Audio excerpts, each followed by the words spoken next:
This episode of Twin Cities Trekkies is brought to you by Anchor. If you haven't heard about Anchor before, let me explain. First of all, it's free. There are creation tools that help you to record and edit your podcast right from your phone or computer. You can easily make money from your podcast with no minimum listenership required. They'll also help you to distribute your podcast so it can be heard on many different platforms such as Spotify and Apple Podcasts. It's all you need in one place. Download the free Anchor app or go to anchor.fm to get started.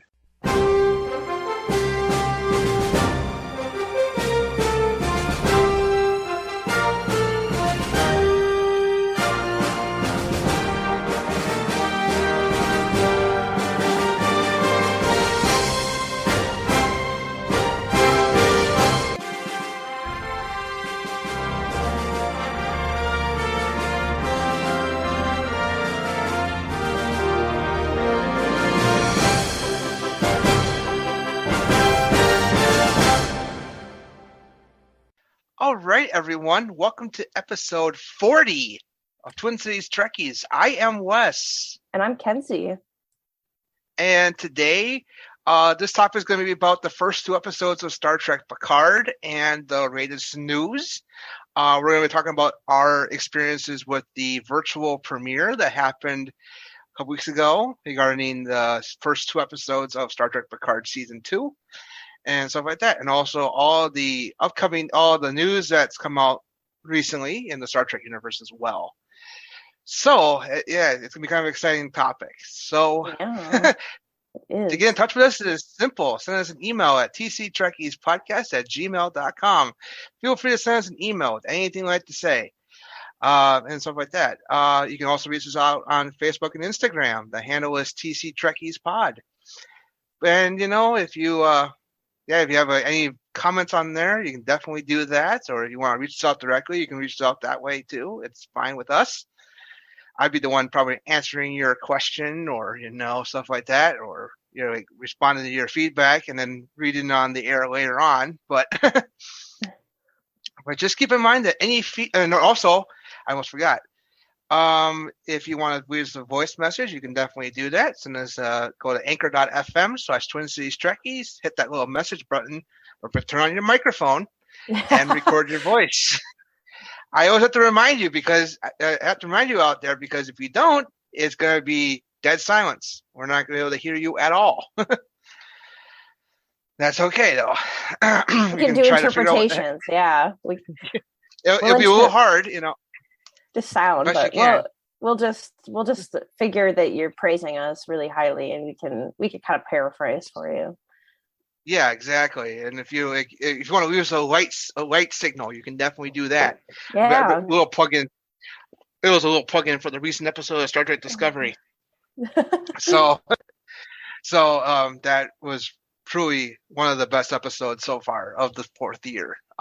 It's a really good episode. It's like light signals and stuff like that. So, but yeah, if you want to do it like that way with get creative, test our knowledge. Get creative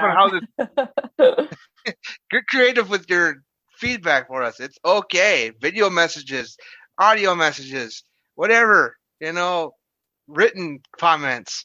Just keep in mind that any of them could be used in the future episode of this podcast.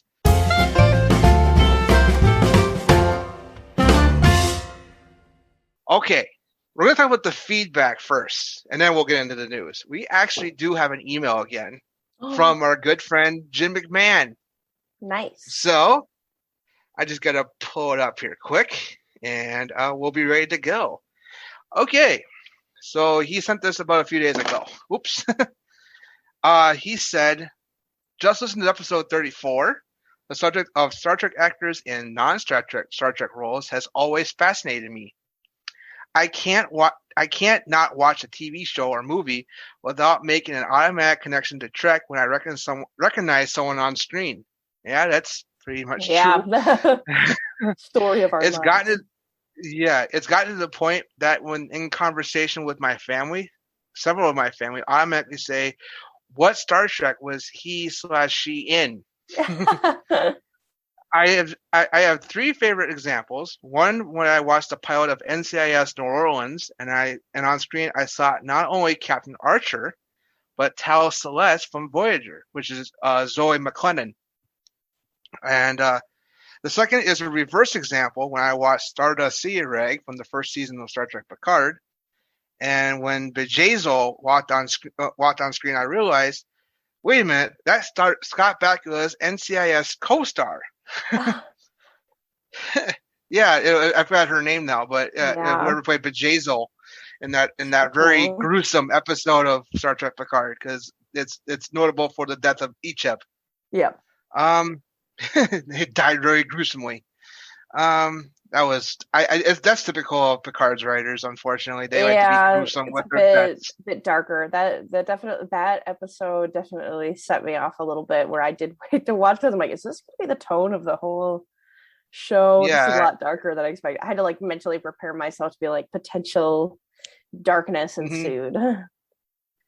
Yep, and then he finally says, my third example is from TNG when Ashley Judd played Robin Leffler, one of Geordi's engineering staff. Yeah, she played her in the couple episodes of season 5 of TNG, Darmok and the Game, and became like a little romantically involved with Wesley Crusher. Yeah. Yeah, I forgot about Ashley Judd, and I know that at one point they really wanted her to be like a recurring guest star on Next Generation, but then her agent contacts Paramount and says she's more suited to movies. Don't even talk to her anymore. So yeah, that's too bad. Well, it's okay. She's done a handsome living for herself doing movies. So, but that was very early on in her career anyway, you know. So it's like Star Trek can be a branching out point for the bigger and better things, like, you know, I feel like that's Annie Wersching. It's been the story for a lot of actors, like starting off on Star Trek, and it's like it's a perfect way to get exposure because it's such a well-known franchise. Yeah. And so getting into it, I feel like it's a really good career start because people can see that, like, the episode writing, and it's enough where like people can get exposure to somebody in an episodic way or just even one time, but it's like enough where like people rewatch Star Trek and people love going and like seeing episodes like selectively or watching the whole series through. So I think a lot of people, if they can get something in Star Trek, they're going to end up having a career ahead of them. Yes, and exactly. So, like, for example, Annie Wersching, I've always mentioned her. Her first ever role was on Enterprise. She's now the Borg Queen in season 2 of Picard. So epic. You know, and Zoe McClellan, I think that was her 2 episodes on Voyager, which was in season 6 of Voyager. I think that was one of her very first roles on television, I think, if I'm not mistaken. So it was very early on in her career where she did those 2 episodes of Star Trek Voyager. So, yeah, and she's done a handsome living for herself ever since regarding that, because she's been in shows like NCIS New Orleans. Yep. She's also been in Designated Survivor. She was in the 2nd season of Designated Survivor. So, and that was a good show. I mean, granted, it was only on for 3 seasons, 2 on ABC and 1 on Netflix, but that was a good show. I mean, she was in that show as well. So, and she played one of the cabinet people for like, I think 10 episodes or something like that of the 2nd year. So, of that show. So she's done a lot more things since Voyager, obviously. Yeah. And she's made a name for herself in television. So, yeah. So, yeah, definitely. Exciting. I've been hearing, I love one of the ones I had seen. I actually saw like a random thread somewhere of people talking about like seeing actors they know in other shows. And the other one was like people finding Star Trek actors in the Orville and being super pumped about that. But I'm like, I feel like that's very intentional. Like Seth MacFarlane's probably headhunting people like, you're a notable person at Star Trek. Come on over. Like the Doctor and stuff. You're like, come on, like come join in on the fun. Yeah, that was intentional because, you know, we both know, everyone knows that Seth MacFarlane's a big Star Trek fan. Oh, yeah. Big fan of TNG. Yes. Yes, he's a big fan of TNG, and that's probably why he hired people on his show like Andre Bormanis, the science advisor, Brandon Braga, both in front of and both behind the camera being a producer and a writer, but also a director. Yep. and stuff like that. So yes, it's definitely apparent that the Orville definitely takes his advice from the Next Generation because that's his favorite show. Yep. So I mean that was intentional. Yeah, And that's always what I'm curious about, where it's like that's the extra layer too, right? Of it's not only seeing a Star Trek guest star, but if it's like intentionally related to the relationship with Star Trek, like are they on this show because of being in Star Trek? Like not because of acting, but because of the cultural phenomena that is Star Trek. Like that's usually like a big thing of like, are you including them as like a campy reference to Star Trek, or like are they just doing their own thing? So yeah. So thank you very much for your email, Jim, and keep on emailing us. We definitely love reading your emails. Yeah. So I like those examples. Yeah, exactly. I love those examples. I didn't even think of those examples. Yeah. So that's awesome. I'm glad you thought of them yourself, because we did ask anybody when we finished that episode about 2 months ago. We were asking people, hey, is there any other actors you can think of who have been in Star Trek or were in Star Trek first and gone on to bigger things? Like he mentioned Zoe McClellan and Ashley Judd. So it's awesome, and keep them coming. I mean, granted, if you are listening to this episode now and you're listening to that one before this one, that's fine. If you have your own, let us know. Yeah. Anything is fine with us. Anything you like to say is perfectly fine with us.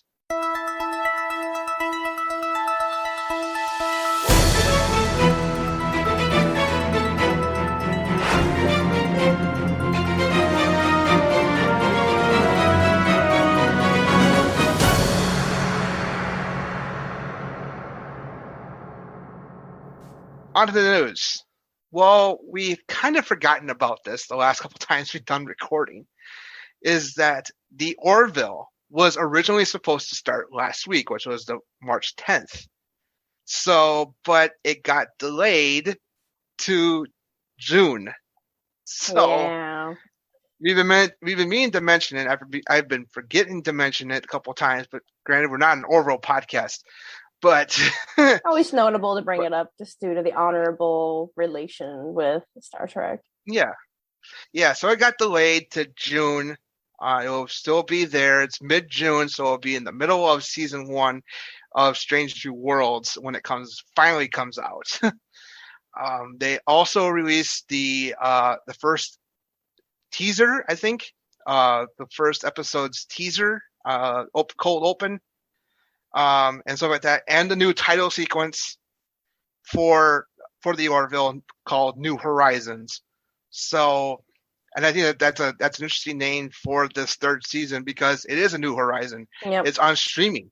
It's a Hulu original series. Yeah. So it's like intentional. It's exciting and stuff like that. They've altered the music for the title sequence and everything. So if you haven't go check it out, go check it out. I mean, it's there, I think it's on the Hulu site for the Orville and also available on YouTube and on their social media platforms. So go check it out if you haven't already. But it's going to be an exciting season. I've heard it's going to be 11 episodes, I think, if I'm not mistaken, 10 or 11 episodes. And there are only 2 directors, Seth MacFarlane and John Cassar, I think, are the only 2 directors, not like they did for when it was on Fox for the first 2 seasons when it had a director every episode. But it's because of the COVID protocols and stuff like that. So, and then they have actually. I think but this show is kind of. I don't know. I'm just excited to see it, and also Norm Macdonald, because he passed away. He'll still have some episodes in season 3, or at least one of the episodes will happen still. So I think that's super nice. Yeah, and it's probably I think he did his voice work as Yaphet, Lieutenant Yaphet, about 2 weeks before he died. Finished his work on the show about 2 weeks before he died. So, which is I think every episode every episode this time around is going to be at the end or at the beginning of every episode be for Norm Macdonald. Yeah. It's gotta be. I mean, it's gotta be. I would think there would be a title card somewhere in there, either at the beginning of every episode or at the end. So yeah, especially since he was but actually like a close friend of Seth MacFarlane anyway. Like I think yep. that's what makes it unique too. It's not just like losing a cast member, but it's like a friend. So it'll be Hmm. interesting to see how I Exactly. guess they work that, because he's just one of like the Yeah, main characters. yeah, exactly. And I think it was because the reason why they only have two directors this time around was because of the COVID protocols, and this show has been delayed several times already. I mean, they had started filming season 3, then the pandemic happened, and then they Talk went about back new to work. horizons. The pandemic is the new horizons. Yeah, yeah, exactly. Yeah, so they went back to work, and then they had another pause, and stuff like that. This season has been fraught with production delays, which is understandable because of the pandemic. At least they But were you mostly know, careful though. That's like I think that's the yep, biggest thing is commending is like not pushing through and causing yeah, problems and controversy, yeah, like playing hmm, it by ear and being careful, which hmm, is how people should be doing this during the pandemic. yeah, yes. And as of this recording, we've gone past the 2-year mark since it was first declared a pandemic by the World Health Organization. So it's it's kind of crazy. I looked through my memories on Facebook, and I made posts about COVID when it wasn't a pandemic on Facebook, Yeah. and then I go like, this didn't age very well. Yeah. um, like I wrote a status 2 years ago, and it said like my employer has plans to put work remotely if it should happen, and I said hopefully it doesn't happen, and lo and behold, a week and a half later, it did. So Yeah. I had something kind of like that too, where it's like, well, I guess for the next couple of weeks I'll be working from home, and it's like couple weeks, think more a couple years. It's like, I mean, it was sort of that foresight. Like I had posted a lot up to the point where it finally hit the US, where I was just kind of like, are we gonna do anything? It seems like we should be reacting now rather than waiting till it hits the US, and very much like what's gonna hmm, happen, because other countries are like showing what's gonna happen and they're like, it's fine. And I'm like, I don't think it's gonna be fine. I think everything's actually gonna close down. And then it did, and I'm like, oh boy. But it's yeah, never been as crazy as those first like that first month of like hard lockdown, where it was like you could only go to the stores, and even then it was super limited anyway. Like that was a very yeah, intense time. At least yeah, exactly. things have calmed down since the third wave of COVID, fourth wave, Yeah, because there's two I guess main it's waves. five, Yeah, five. two, Yeah. five total so Yeah, it's far, like the two or three that were from the original variant, and then Omicron and Delta as and then well. Delta. Hmm. And Omicron was Yeah, a lot it's lighter at least, but still, yeah, still it's very effective on the whole group of folks, because it just seems yeah, to be like it's so normalized now. It's hard, I think, for a lot of people to conceptualize that it's still going on, especially if you're an able-bodied person. It makes it way easier to be like, cool, it's over. But a lot of people who are sensitive to being sick still have to like play pandemic. So yeah, it is a tough yeah. conversation to be had about Yes, it is. caring about the pandemic and what you do. But I appreciate seeing shows like the Orville take precautions, and although we had to wait a little while longer for it, I think it's worth it for the safety of people. Hmm. Yep, yep. So I know we've neglected the Orville the last couple times we've done the news, because this has actually been old news for like about a month now, and I don't know why I've neglected to say something about it until now. But There was just so we much mentioned the other news that we have too much to talk about. It's like, oh no, there's so much. yeah, there It's easy is. to overlook Well, something. yeah, exactly. It was easy to look over the Orville because it was just like a random announcement from them saying like, Yeah. "Oh, we got delayed to July 10th." Oh, okay. Um, that's what it is. July 10th, June 10th, by the way, folks. June Yep. 10th. So is when season 3, which has taken almost 3 years to come out, uh, unintentionally, 3 years for season 3, um, coming out, and it'll be June 10th. So to put that into Star Trek perspective, that will be in the middle of season 1 of Strange New Worlds. So and stuff like that. And speaking of Strange New Worlds, we finally got a teaser trailer. Yeah, it's about time. Like, Yeah, my we'll be dad, talking about that in the next episode. yeah, my dad and I have been just sitting here being like, have you heard anything about it? Like, I haven't heard anything. He's like, I'm super excited. Like, my dad loves Captain Pike, and he was just super excited about it. It's like, wow, they're really keeping this quiet. Like, I haven't heard like anything about these characters or like what it's even gonna look like. Like, Mm-hmm. Yeah, we were talking about that in episode 41 of this podcast. Yep. So, but we finally got the teaser trailer. So at least there's something about Strange New Worlds for the first time in about 6 months. Because we had a character reveal trailer kind of announcement kind of thing at Star Trek Day back in September. Like who is playing who, including some of the new characters and stuff like that. The new cast members were playing some of the old characters from the original series, such as Dr. Mbenga, Nurse Chapel, Cadet Nyota Uhura, and stuff like that, including the other ones as well. But that's okay. We finally got something. I mean, granted, I thought we were going to get a delay in the premiere of Strange New Worlds. I actually legitimately thought that at one point, because if they weren't going to release anything, and just say, hey, okay, here's the show you wanted. That's all you get. Bye. Yeah.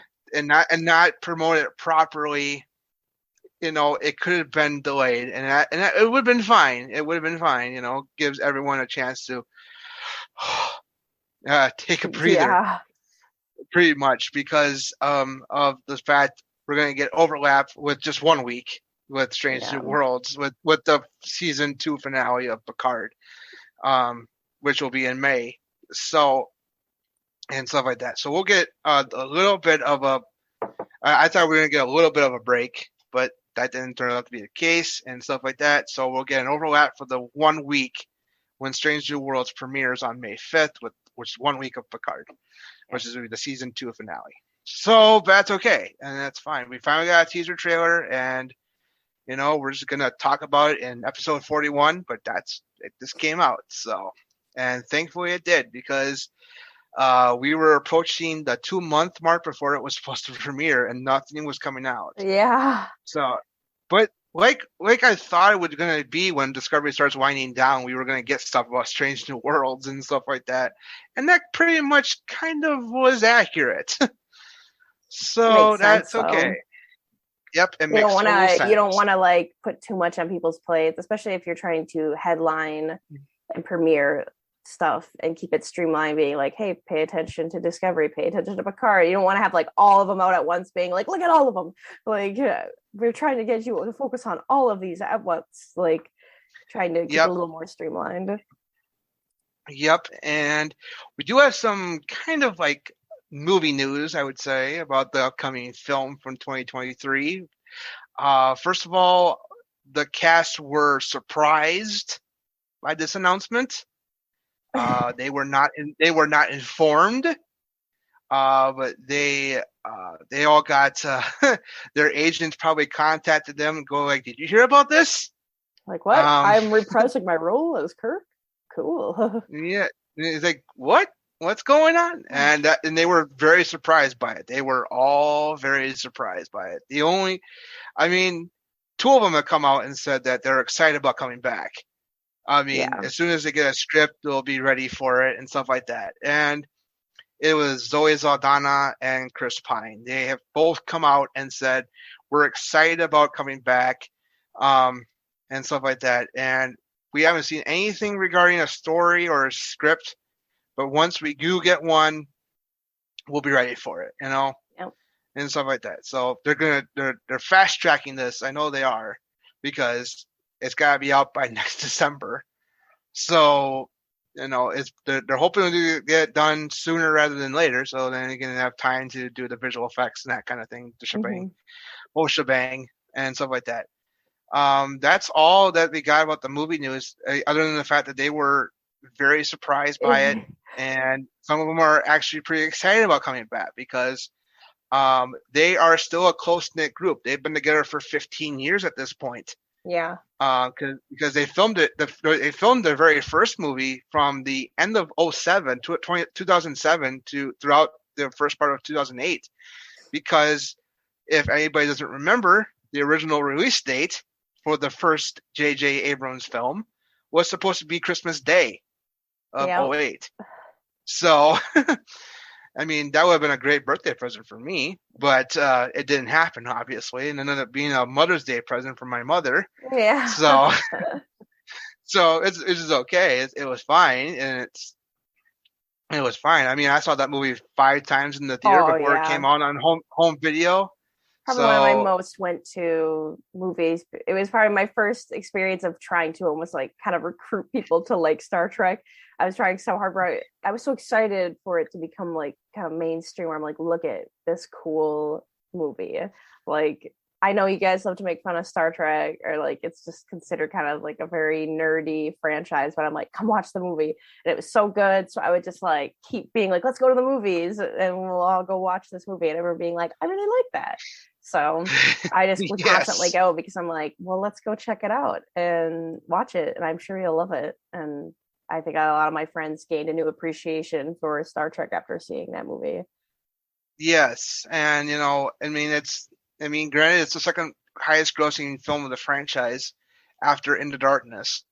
So, and stuff like that. So if you got the top 3 grossing films of the franchise, it's Into Darkness number 1, 09 number 2, and then Star Trek 4: The Voyage Home at number 3. So, and stuff like that. So, yeah. I mean, I'm pretty darn excited. I hope I get to see this movie, and hopefully the world doesn't blow up by then. Yeah. Yeah, certain events in the world right now are, kind of like hurtling us towards the destruction of this planet. Yeah, I know. Cold War reheated. 2. Yeah. I'm like, nice. I call it Cold War 2. So yeah, pretty much. It's pretty much getting that vibe. It always comes back to the U.S. and Russia picking a bone. Always does. Yeah, but we're not. I mean, granted, yes, we are. We can mention this because I put it on our Instagram feeds and social media feeds. Yes, we are in solidarity with the people of Ukraine right now in their fight for independence against the Russian Federation. So we are standing in solidarity with the people of Ukraine.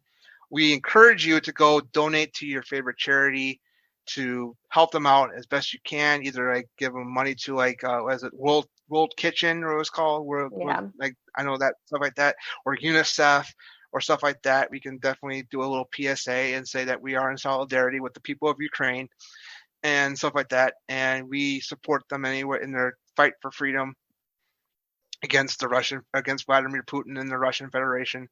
So yeah, so donate to your favorite charity of your choice. It could be UNICEF, it could be that World Kitchen, could be just find a legitimate fundraiser. Yeah. That's all we say.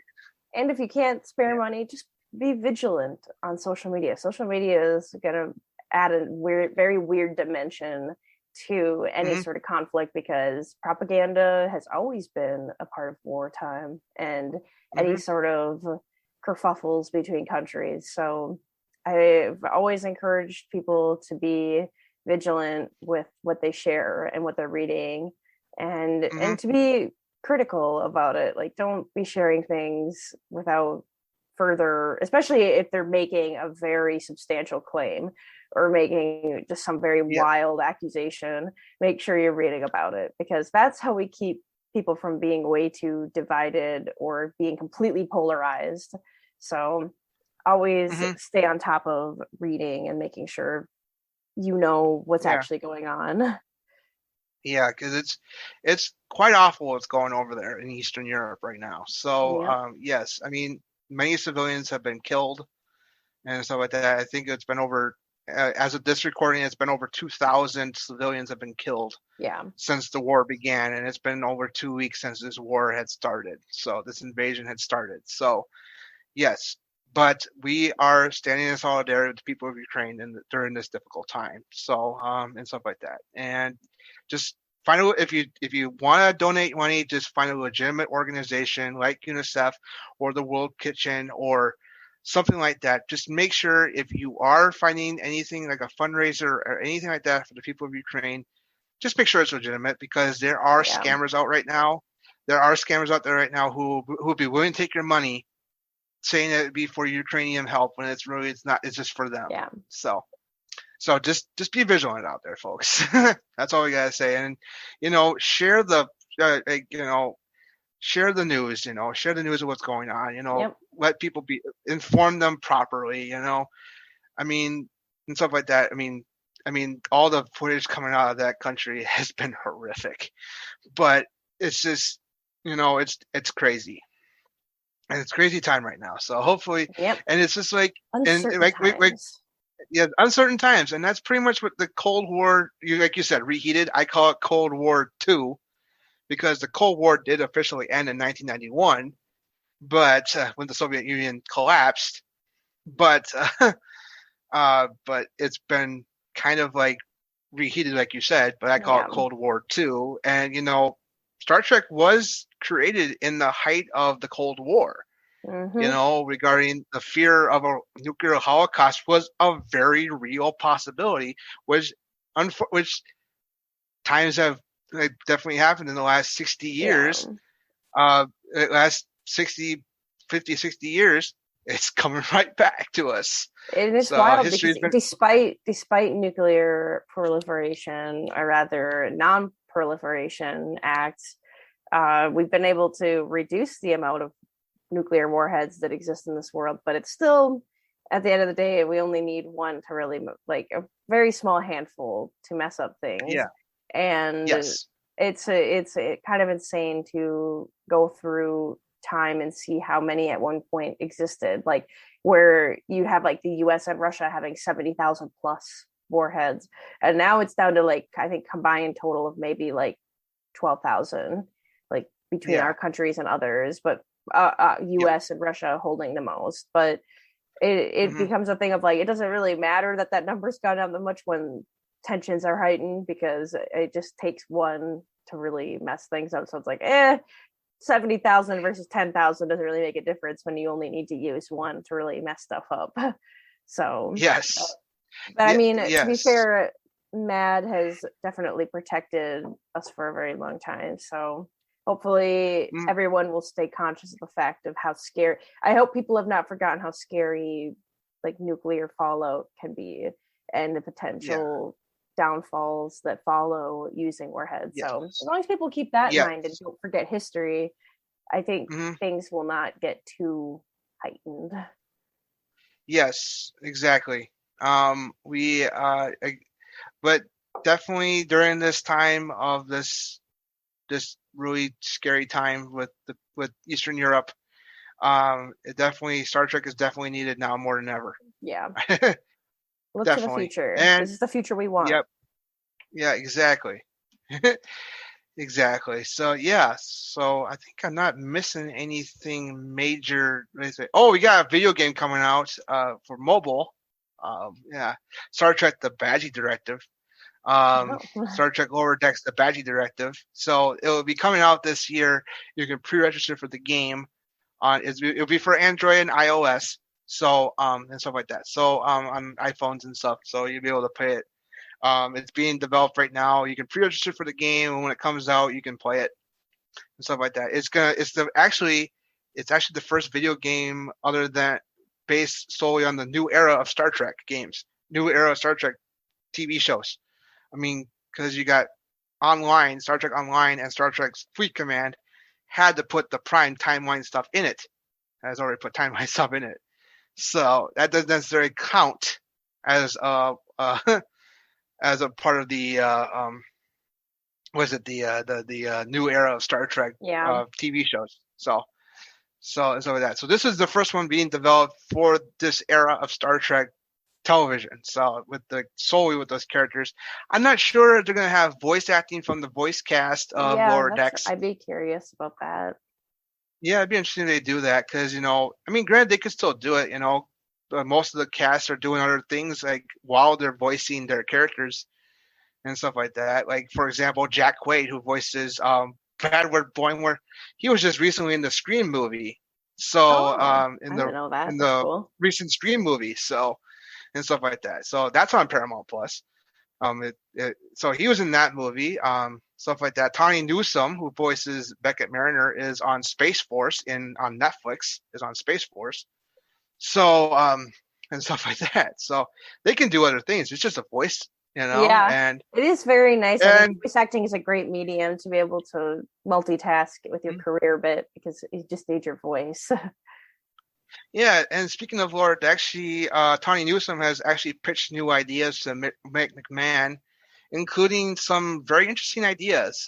She's actually talked to him about doing a musical episode Oh, that'd be of Lower Decks, hilarious. or a live action episode of Lower Decks, I know or even a movie. we talked about that at one point, Yes, we right? did. We talked about like that there'd be something, like a temporal anomaly. It makes everything live action.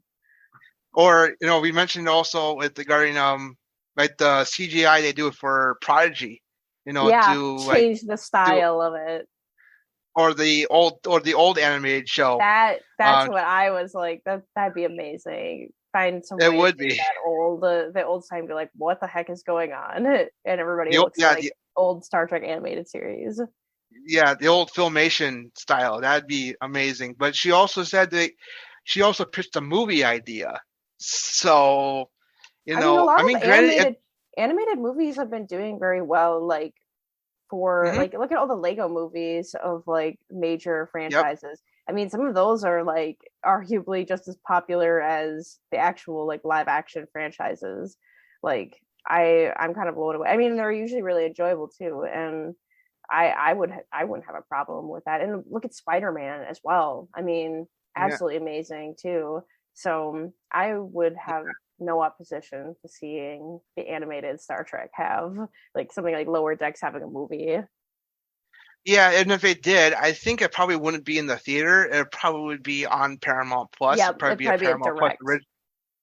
direct to Paramount Plus movie. Yeah, Because they've done a few of those already. Since Paramount Plus is a year old now, yeah, so it's crazy. it's crazy that it's now a year old and stuff like that. So yeah, they've been a lot more content lately. I mean, there are certain other things I'm looking forward to that are not Star Trek on that service. Like the Halo TV show. There's a Yeah, mini series coming out. There's a mini series coming out in April called The Offer, which is like a mini series detailing the production of the first Godfather film yeah, from that looks super 1970. good too. Yeah, and I've seen the first two Godfather movies. I haven't seen the third one yet, but I am a big fan of the movies. I mean, and I'm looking forward to seeing that. So that's gonna be fun to watch and stuff like that. So yeah, I think it'd probably just be a direct to Paramount Plus Hmm. original movie if it actually did do that. I mean, granted, they want to do an animated Star Trek movie. I mean, the head of Paramount wants to do like a live action movie and a animated movie to get the kids involved, and Yeah, it could be potentially with Prodigy, I would think, for yeah, that kind of I have for loved that figure. Prodigy, and Yeah, I need to talk. I need more kids in my life to be able to talk with them about it. To be like, hey, what do you think? So I don't have a kid's perspective yet. Like I've heard a lot of no, people my age be like, I really like Prodigy, but I'm like, I want to ask my like nieces and nephews if they've like watched this yet, and then ask their perspective on it because I'm like, hey, we can both be fans of Star Trek now. Like, put yeah. down the Paw Patrol, watch Prodigy. Speaking of Paw Patrol, I'll bring up this little story, and I'll bring it up because it's funny as heck. So when I was on my trip to Orlando, Florida, in October of last year, when we touched down and stuff like that, we took an Uber to our resort and to stay for that week we were there. And the Uber driver had a voice, for The the waves. direction. Yeah. Yeah, the way that the GPS would be Chase from Paw Patrol, Yep. and it would say, "Take this right, go go go." Yep. That, the, my my wife and my friend and I were just laughing because it was just hilarious. Yeah, put on the my Paw Patrol, watch my Prodigy. manager has that. I carpool with my manager to the office when we do go in, and he has the Paw Patrol ways little update. So whenever it's like asking, like, oh, there's a police pullover, I wonder if so and so's working today. Like just making a bunch of commentary, and I just laugh every time. I'm like, wow. I'm like, I love this because he has Yeah. young kids, so they are like Hmm. all in love with Paw Patrol. Yeah, it makes sense. Yeah, I just wanted to bring that up because you said Paw Patrol. So Yeah, yeah, it's a amazing. cute little thing. Yeah, so I think that's all for the news. Yeah. Oh, one more thing. They did show. There's two videos out there from IGN about the new Star Trek Resurgence video game out there. They had it was gameplay footage showcasing a briefing between Spock and the crew of the USS Resolute, which is the main ship in the game. And I watched the footage. The person who's voicing Spock is very, very similar to Leonard Nimoy's voice, and I'm going like, that is whoever is doing that, bravo. Yeah, Because it's almost on par with Nimoy, it's and I'm uncanny going like, valley. yeah, it's very uncanny. It's very realistic. I'm going like, this is cool. I mean, this whoever got hired to do his voice, I mean, they must have watched a bunch of Nimoy as Spock Less clips. impressions.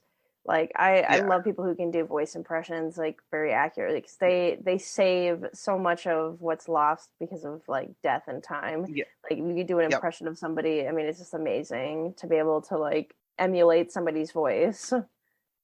yes, totally, yep. And regarding that, it was really cool. It's on YouTube, so if you're there and listening to us and go check it out, I mean, I thought it was amazing. The voice was pretty much uncanny. It was very, very close to Leonard Nimoy, if not using some of his inflections of his That's what voice. I would be like, oh, is this like a really weird recording somehow that they've modified? Like, is this like Yeah, machine learning voice of actual Leonard Nimoy? Who knows? But it's probably just yeah, voice acting. I wait for that time yeah. where you can actually like use machine learning to create like a key map or like a soundboard of somebody's voice from like limited voice exposure. So like taking just snippets of Yes. somebody's voice and machine learned it into like a whole potentially like new voice to use for whatever you want to say. Pretty epic. Yes. Yes. So so they'll go check it out. It's on YouTube. There are a couple of videos out there from IGN about that. So check that out. And yeah, that's the end of the news.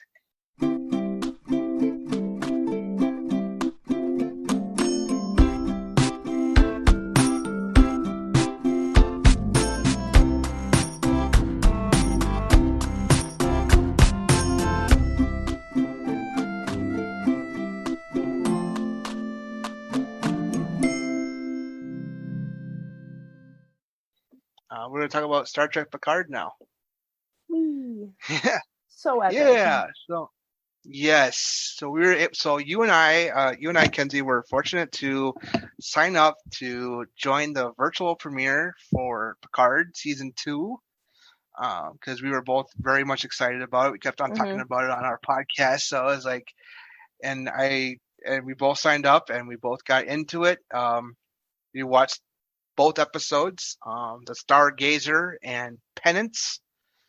Those are the episodes' titles names. So, wow. Yeah, I what a great start to a new season. It's very, very well paced, very cool, very caught me right away, put a hook right into me and got me.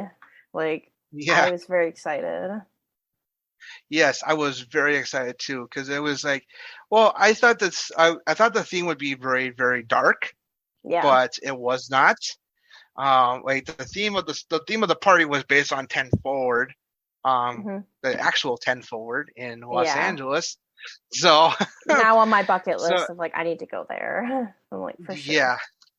Yeah, it's still there until the 20th. So March 20th, by the way, folks, if you are in the LA area, go check it out. I think time there for are a tickets. Weekend flight. you got if you have the time and money, go down there and check it out. I think there are tickets still available until the 20th. So go check it out. You gotta be over 21, so to experience that. So but definitely it was definitely not what I thought. I think the first 2 episodes have pretty much rebooted the show. Yeah. because if the first season was pretty much a literary, I consider it like a book. Yeah. The way the first season goes, it's like, it begins like very brooding, depressing, and stuff like that, and then it gets better and stuff like that as the season progresses, like beginning, middle, and end, like a book for Picard season 1. Then this season is a roller coaster. Yeah. First season felt like a lot of setup, like character setup for what Picard's about to face, which now you have an idea of, where it's like, okay, here's where your true calling is going to be now, where you get a chance to kind of redeem yourself and show what it is that you care about and what you love. Yes. Yeah, definitely. It's definitely like that.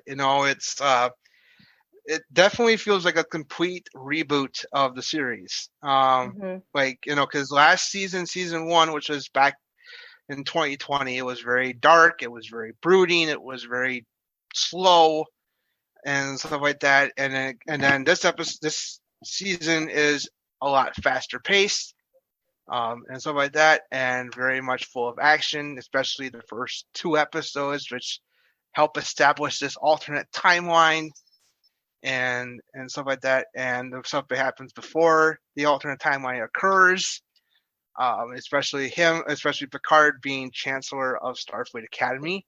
I was honestly blown away by your predictions article that you had written, and how close it was to the things that were happening. And I was like, wow, that's like some really good predictions that Wes did. This is awesome. Yeah, it's the 10 prediction. I'm going to shout us out. It is the 10 predictions for Warp Factor Trek. Go check it out. I'm a writer for that website, so go check it out for that.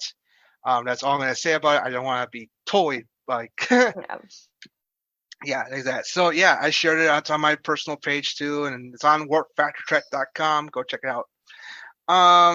Yeah. So, but there are certain things about the episode in the first episode I didn't really like.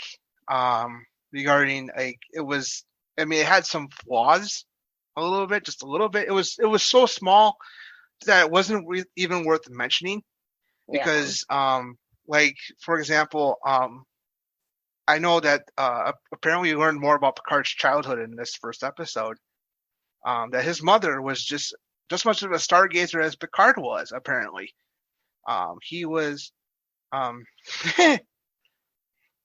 he was very much a stargazer, like his mother, Yvette Picard.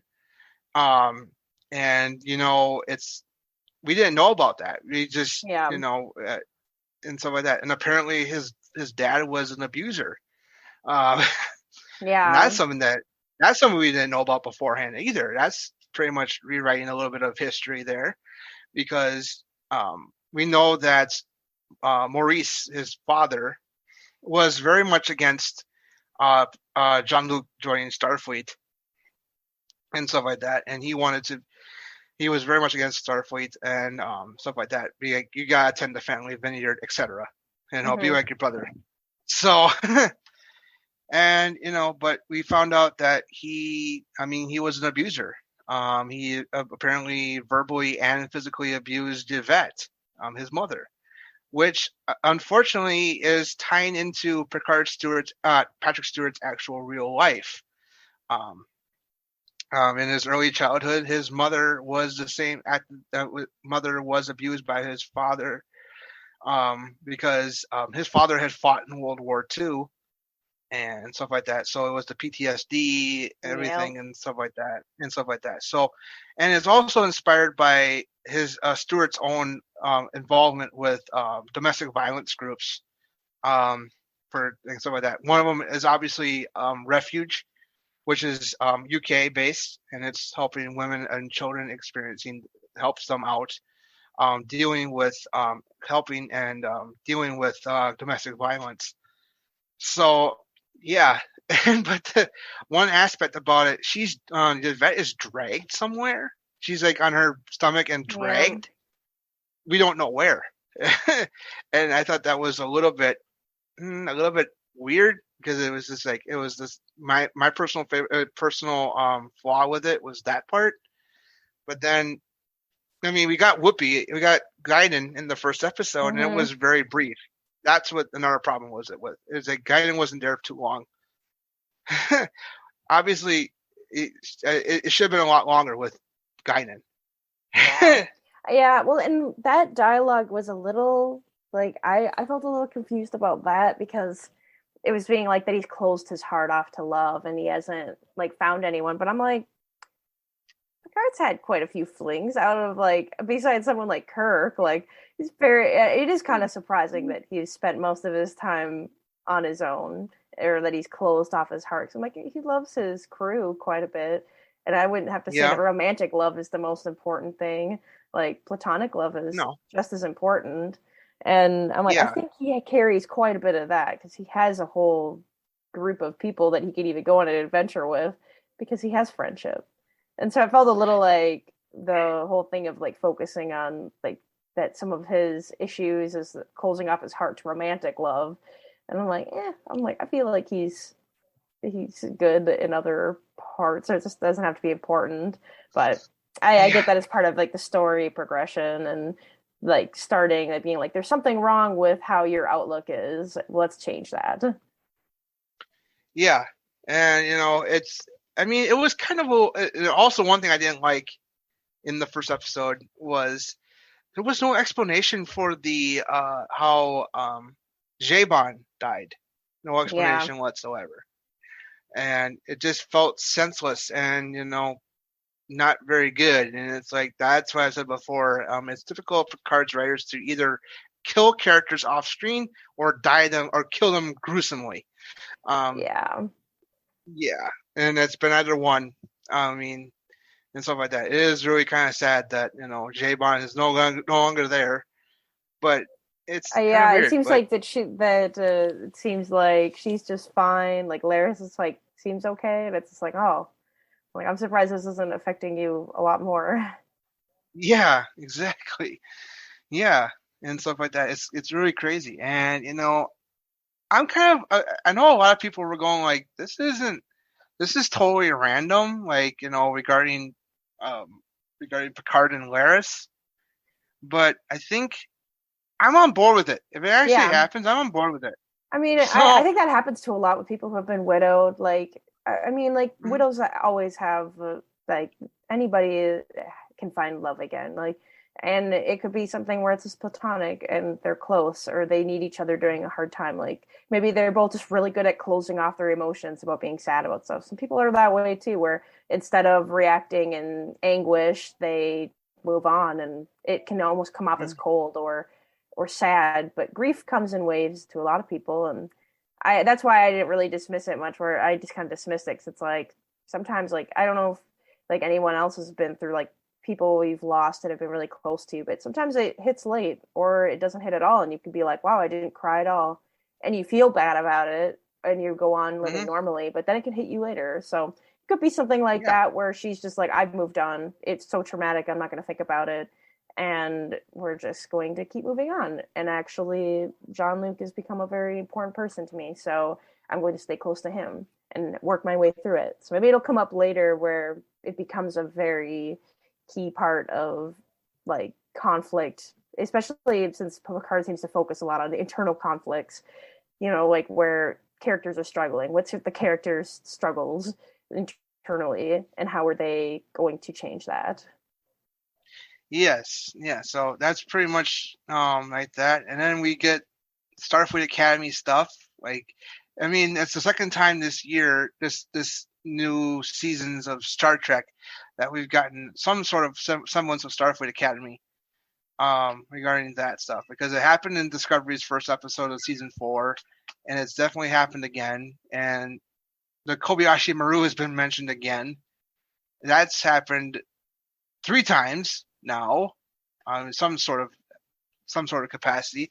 Yeah, I would be surprised. It's giving me some vibe of like unwinnable scenario, like Picard's being put in an unwinnable scenario with. That's going to be something. I think that's the theme with having Q back. It's like, hey, that's like literally how Q operates. He puts people in Kobayashi Maru situations. Yes.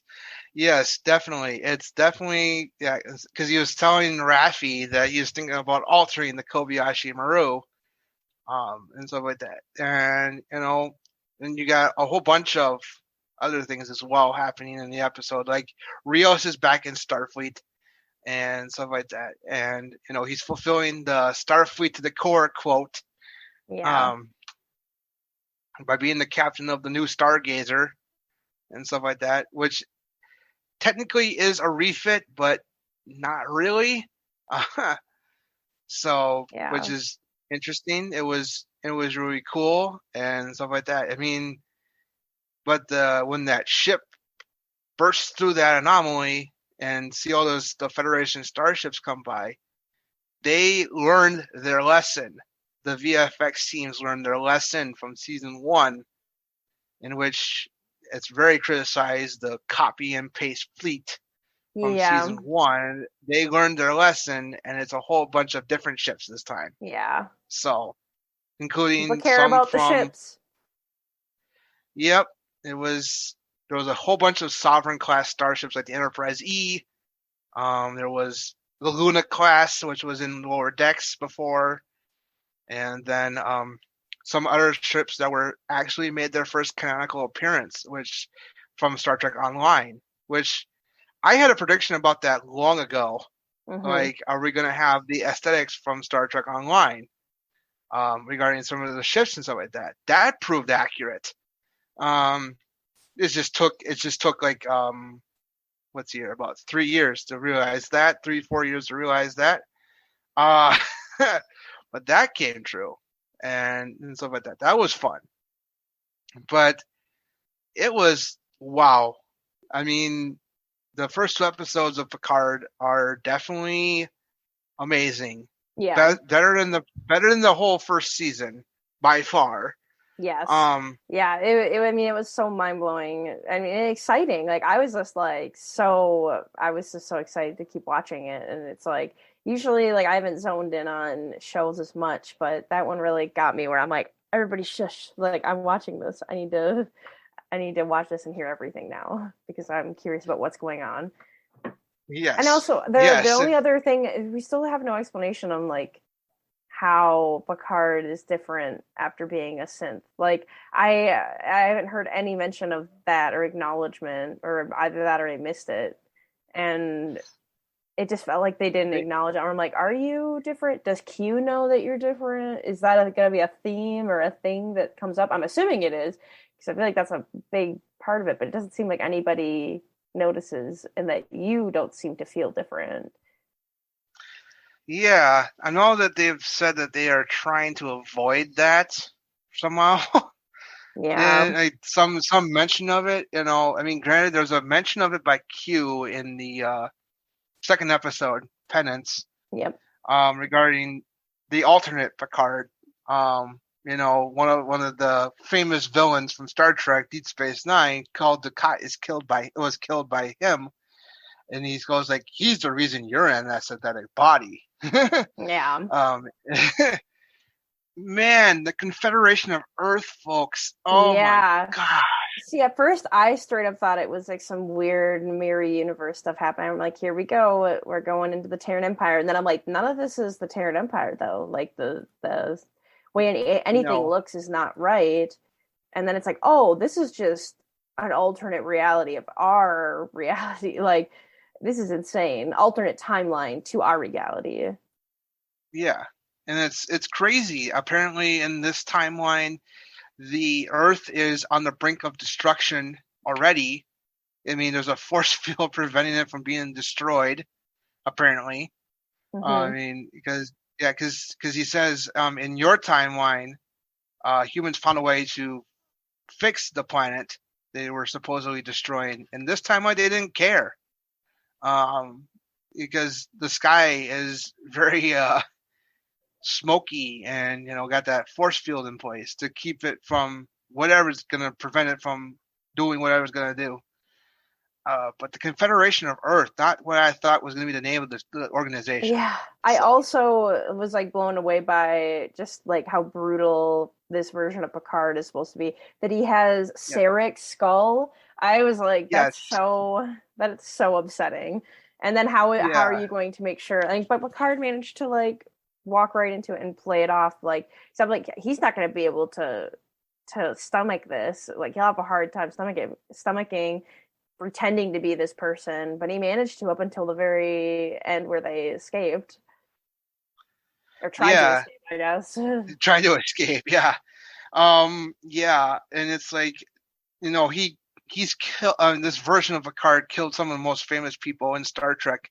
Like Sarek decapitated his. I mean, this Picard decapitated his head in front of that timeline's Spock and his wife and Sarek's wife. Yeah.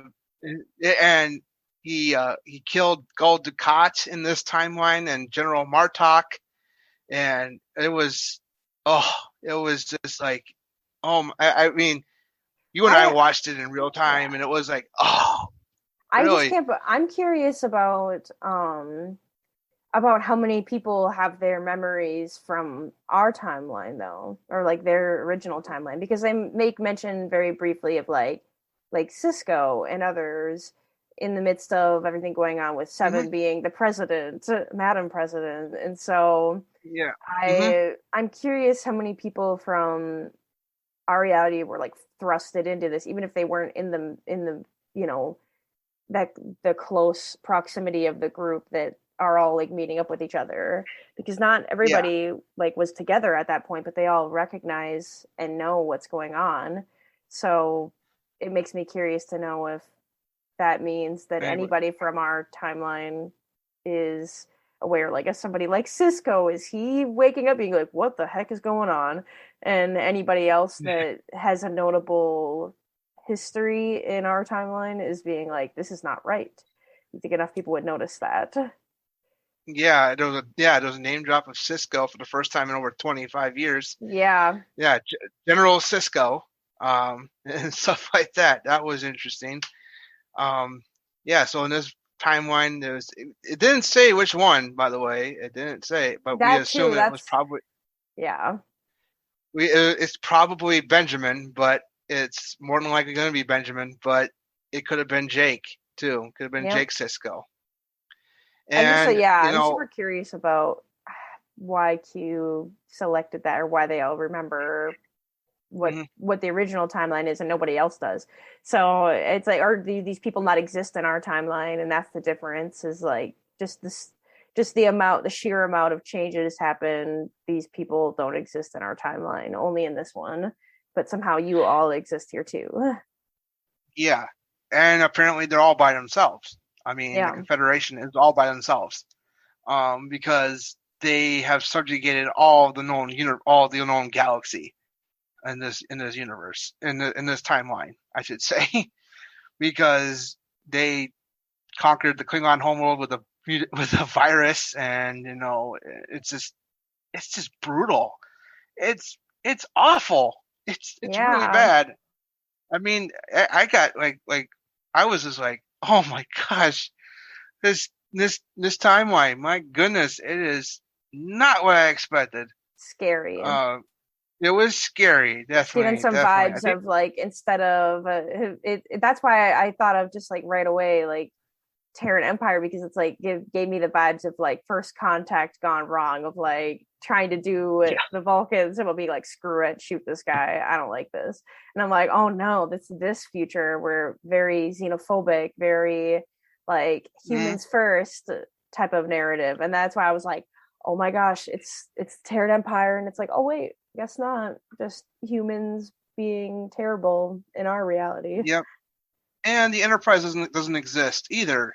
Yeah. We found out, because that alternate galaxy class starship is called the CSS World Razor, Razer. So it's not called the Enterprise. I mean, the Enterprise doesn't exist, nor does any let's say here, any like noble names in the Federation for names of starships. They don't exist. Yeah, they're all built on domination. They're not exploring class starships. They're all like warships. Yeah, they're all the names of warmongers. Yep. pretty much, and it's a warmongering like organization. Focused on subjugating everybody and everything except Which for them. Is mind-blowing because it's the same thing that people love to decry with the Borg, but that was like the ultimate of like, oh, we have the Borg queen and finally get rid of her, like get rid of the Borg. But I am curious about why the Borg are asking for help and if it's genuine or not, because I don't think they'd usually reach out because they don't have to try to play a weird game to assimilate. They'll just be like, I'm going to assimilate. They don't have to trick anybody into being assimilated. They usually just like, we're just going to do it. See you guys later, and not think about it. And it's not usually meant in ill will. It's meant in like, don't you get it? We're trying to improve you. We're improving all of us by assimilation. Like, I think that's the weirdest thing with the Borg is it's not meant out of cruelty. The Borg are trying to do it because they truly believe what they're doing is creating a utopia by creating a community of like just universalizing all alien species into one optimized group.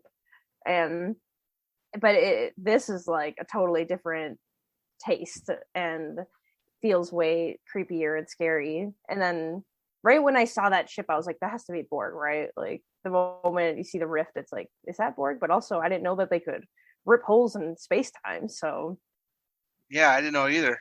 And the Borg queen remembers multiple realities because she's like, naming off things Picard has said, which was very weird. Like that she did that look up quote right when in episode 1. I'm like, how does she know that? What does that mean? Yeah, when the Stargazer explodes. Yeah, and I have a feeling that I know people are thinking now that's probably Q. Yeah.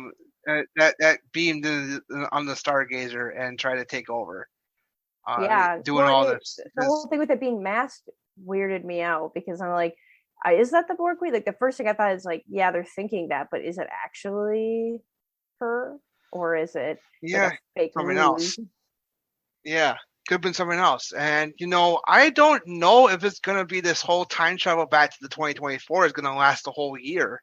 I mean, because somehow they're going to have to go back and try to go back to the way things were, which is roughly right before the Borg ship appears and stuff like that. It's probably going to be like the reset button right there and try to reset the timeline to where it's supposed to be. I don't know, but definitely. And there's actually a cameo in there by Patton Oswalt. Comedian Patton Oswalt. He's the voice of Spot 37. So I didn't recognize that at first, but then I read a review of this episode, and I thought, that's him? I right away, I burst out laughing. I was watching it with Fletcher, and right away I was like, oh my god, it's Patton Oswalt. Like, I was like, that's so random. Why? Like, it just because he does so much voice acting stuff. I just right away just heard his voice. I was like, that's so random, but also really cool. Like, very random, very angsty, broody, digital pet that she's supposed to keep, and being like, yeah, I guess I have to be here. Like, I don't even know. You made me, you tell me. And it's like, just like forced enslavement and entertainment. Yes, and that was fun. I mean, I didn't catch it at first, his voice, but then I read a review, and I was like, okay, that was him. I was like, oh my gosh, that was him. Because, I've heard his voice before, and I think that sounds familiar. And then I thought, okay, I think it is him, but I have to wait to find out. Yeah. And I was like, okay. I've been watching too much MODOK to miss that voice. That's been a great series of his. Yeah, I mean, I recognize him. I recognize him from The King of Queens. So that was a good show. Good show.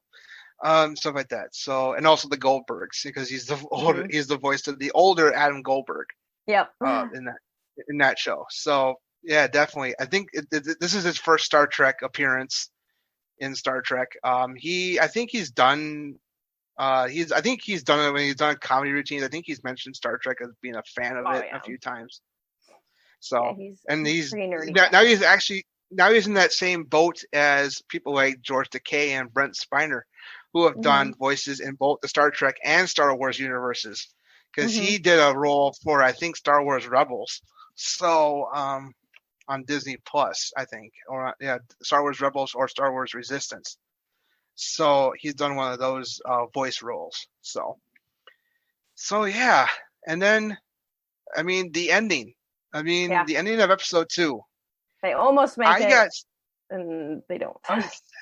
Yeah, I mean, I was gonna say that it's definitely an ending that reminds me of Mirror Mirror.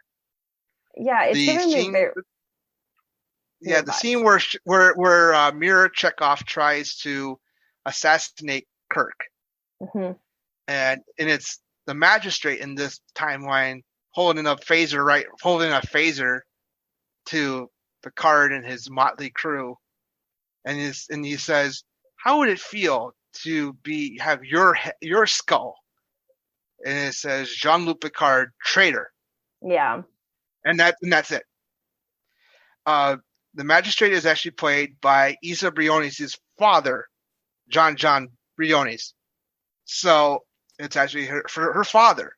So, which is cool. You have Isa as Soji, but then you also got her father being the magistrate, aka the husband of alternate 7. Yeah, that was kind of mind blowing, just all of that, and like I really appreciated like the context of them being thrown into the situation was lighthearted enough. It's very scary, and it's a perfect way to offset how dark and creepy this reality was by putting them in these weird situations where they're like, I have to pretend to know what I'm talking about, and it's like, let me go do this thing, I don't know, and then being like, I can't call you your name, can't you? Like, why'd you call her 7? Drinking buddies from college, I don't know, like trying to make up anything to like explain 7 shots away 7 shots. That's that's what I think Girardi said, like President 7 shots, or something like that. Yeah. And stuff like that. But also, what was the other thing I wanted to mention? Oh yeah, Q got physical. Yeah. Q got physical. That's why Picard brought up being like, he was different this time. Like something was wrong, like in the way he's acting toward me. Yeah, something's wrong. He noticed that something was wrong. But then he says, I'm sick and tired of your stupid patronizing. Yeah. And he slaps him. And it's like, and I thought, it's decades worth of pent up anger for Sisko hitting him. And he just took it out on Picard. Yeah. He just took it out on him. And I thought it was scary, but also made me think of that. And I started to giggle a little bit because I was like, did Q kind of like take out that frustration that Sisko hit him and just took it out on Picard instead? I don't know, but it was definitely fun. Doing this virtual premiere, it was fun, and I mean the in between the 2 episodes was hilarious. Yeah, especially when they had the Andorian drinking, and it was yeah. It's fun. I've done 2 of these now. I did the one for Discovery back in November, but that was fun too. But this was actually better. Yeah. Because I actually invited not just you, but a couple of other friends of mine who are big Star Trek fans, across the country, and one didn't sign up, but the other one did, and he was like excited as we were. Yeah. About talking about it and stuff like that. He was just excited and personally thanked me for inviting him, and stuff like that, because he really did appreciate it, because he wasn't there for Discoveries. But definitely, I think they're probably, I don't know if they'll stop this. I don't know.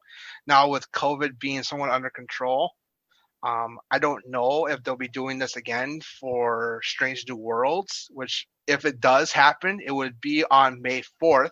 May the 4th be with you. Yeah. But it would probably be then, but I don't know.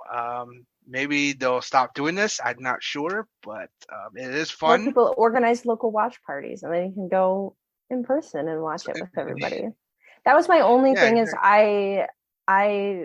It's hard when everybody's like individually streaming, because like it can vary. Like at least the second episode, I had a couple times where it got pretty choppy, but that's just on my own Wi-Fi, and I'm like, man, it'd be really nice if it was like somebody had like a stable stream, and then we're all like tuning into it, like rather than all try to individually check it out. But I mean, that's just all logistics and the reality of trying to set up something like this, which it worked out fine, but it was like a little like sometimes like choppy, where I'm like, oh, I'll probably rewatch this like actually on Paramount afterward, like when it's ready. Yeah, that's what I ended up doing, because I for Warp Factor Trek, I'm reviewing every episode of Picard season 2. And that's what I did, is pretty much like I knew some of the aspects of it beforehand, like regarding like this recent episode Penance before everyone else did, and I had to rewatch it because I had to like remember myself, like, okay, this is what happened then, this is what happened this what happened then. So and what I remember from some of the things that I was shocked by is Picard slapping his head. I mean, Q slapping Picard across his face, and apparently there's an article out that Q is out there to help him. Apparently, I don't know what for, but because he's done this hellish timeline. But I mean, he's only reviewing a certain. It's crazy. Yeah, this is his fault. So we don't know exactly what yet. But definitely, I am going to be still watching this season. I mean, we're still at if the first episode of the season 2, the Stargazer, was right at the starting gate of the roller coaster, that and just came out of the station going, and then Penance is going up the big part of the roller coaster. We're like roughly about halfway through. Yeah. So. Before because next episode will be at the top of that, and then after that it will start going down again. Because I'm not saying it's going to be bad. It's just the way I'm visually envisioning this season so far. We're still going up the roller coaster, because they're setting up the story of stuff like that, setting up this alternate timeline, and the time travel aspect and stuff like that. All the visual and verbal Easter eggs are amazing, because there were mentions of yesterday's Enterprise, and because Q says, "How very yesterday's Enterprise of you." Yeah. So, I mean, granted, people were laughing at that. I remember people were like going, like, "Really? I mean, this is too funny. That's too funny." But that's him. I'm like, I like it. Like, still got it. And I loved the like showing up when he first did being young, being like, "Oh, let me catch up," and changed himself to be older too, and be like, "Let's make this even." Yeah, you've gotten older than I imagine. Let me catch up, and just snaps his fingers, and he turns into that white silver fox that everyone's going like, "Oh, this is cool." Still got it. Oh my gosh, that's what I still got it. Still got it. Yeah, and it's been fun. I mean, this season's been so fun. I intend to watch the rest of the season. I feel like season 2 has been a soft reboot of Picard. Yeah. And it feels like sadly, season 1's a little bit of a prologue backstory to where Picard is as a person, to like catch up, being like, hey, it's been a while since Next Generation. Let's catch you up on how Picard is personality wise and where things have been since he's been done with his career in Starfleet. Like, we're being way more watch his career fall apart in Starfleet because of mistakes he's made, or people judging him for choices he's made. And it's like, I can appreciate for that, like, as long as season 2 does more with what he plans to do, because season wouldn't feel like he really, did anything. No, like, he wasn't doing anything for himself. Like, it was more like watching the downfall. It felt very Shakespearean. It's like watching a play where I'm like, that was the first part of a Shakespeare play. It was season 1 of just seeing his character and the flaws and the hubris and setting it all up and being like, now what do you do? What's going to happen now? And let's start seeing where this heads. But that's where I'm like, I'm hooked with like that. Just that first episode already had me hooked, and I'm like, all right, I'm in. Let's watch it. Yes, totally. Yep. It's going to be fun. This is going to be a fun season. So, yeah.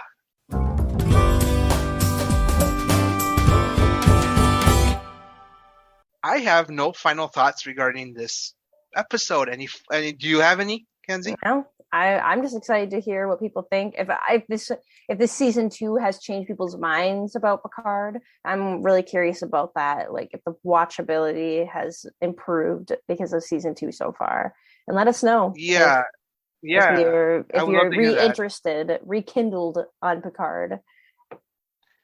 Yeah, and I think a lot of people are saying that. I've seen a lot of people say that. Like, people are going like, I didn't really like season 1 of Picard, but now I watched in season 2, I'm going like, whoa, this is amazing. I want to watch more.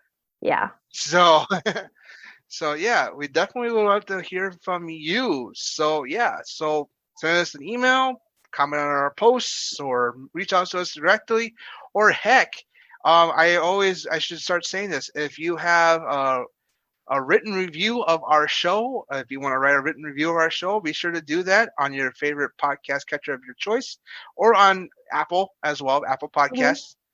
Give us a 5-star rating and a written review. That will help others find our show. So, okay, so next week, episode 41, we're going to be talking about the Strange New Worlds teaser trailer. So, and stuff like that. Granted, it's only like a minute and a half long, but we can definitely make this try to make it a really fun episode. So, yep. So until next week, take care and live long and prosper. Live long and prosper.